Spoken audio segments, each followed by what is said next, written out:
2016, the year that gave us some fantastic Fords. We got the sexy Mustang and of course the hooligan Focus RS. Highly anticipated, the one car that makes every guy think he's Ken Block. Now the RS models are special to me, they're quite dear, and this is the 30th one to wear the RS badge. It costs nearly 700,000 Rand, but what are you getting for that money? You're certainly not getting looks, because RSs are usually massive wings and spoilers and vents and blown arches, and this one is, well, considerably muted. Yes, you've got an RS bumper up front with a nice big gaping opening air dam and aero that, believe it or not, actually works. There's RS badging and you've got Brembo brakes with 19-inch wheels. Yes, you've got skirts down the side, but they're all very subtle. Around the back, we've got an RS wing and a diffuser. But the loud and shouty bit of the RS is certainly missing on the look side. And then there's the interior, which frankly is, well, very ST. You get some blue stitching on the steering wheel, and the steering wheel now has this flat bottom and the RS logo, which I guess is nice. You also get these Recaro seats. They've got a hard shell option. Also nice. But the whole interior is very, well, there's no real sense of occasion. It's all very ST in here. And I don't know if that's the sort of thing that you want in a 700,000 Rand car.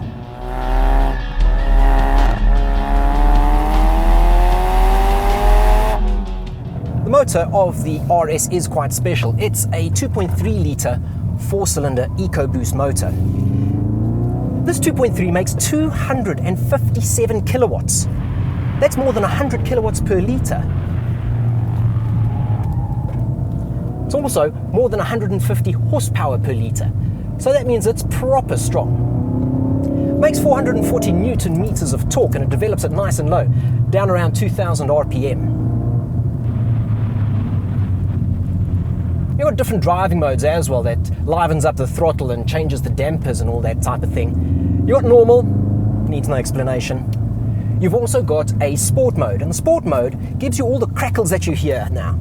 It actually drops a little bit of fuel into the hot exhaust on the gear changes, and that means that it snaps and crackles beautifully as you change gears. It's also got a racetrack mode, and that's going to remove some of the nanny aids. It's going to make it a little more lively, allow you to explore the limits. But the one that really pushes the limits is the drift mode. That's right. This is an all-wheel drive car that can drift.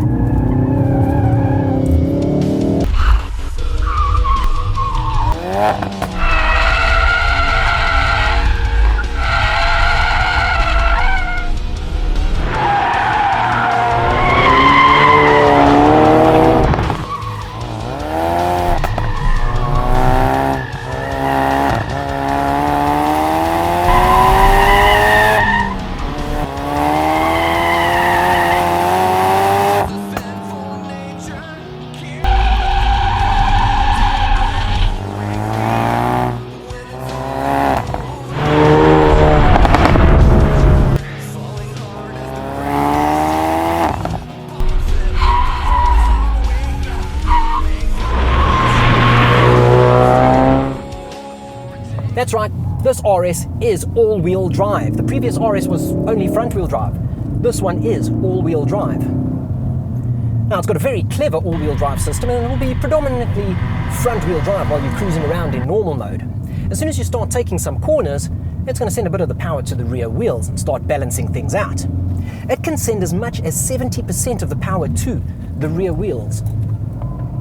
Of that 70%, it can send all of it either to the left or to the right wheel, which gives you a fantastic turn. Not only that, it's got torque vectoring. So, dive into a corner, and usually you'd wait before climbing on the power, let it pull through the corner, sort of at the apex. Nah, this, as soon as you turn in, you climb on the power, and the nose just swings round, dives into the corner. It really is phenomenal. It means that you can be so aggressive with it. Of course, get too aggressive with the throttle, and the tail's going to come out. Because drift mode.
So can we justify the 700,000 Rand price tag?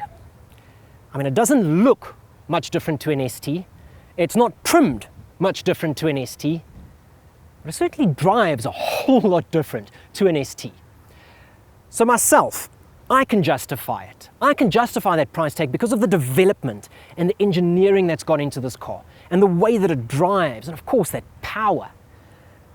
But I'm an RS fan, so I guess that makes it a bit of a fans only car. That's okay by me. Means it's exclusive.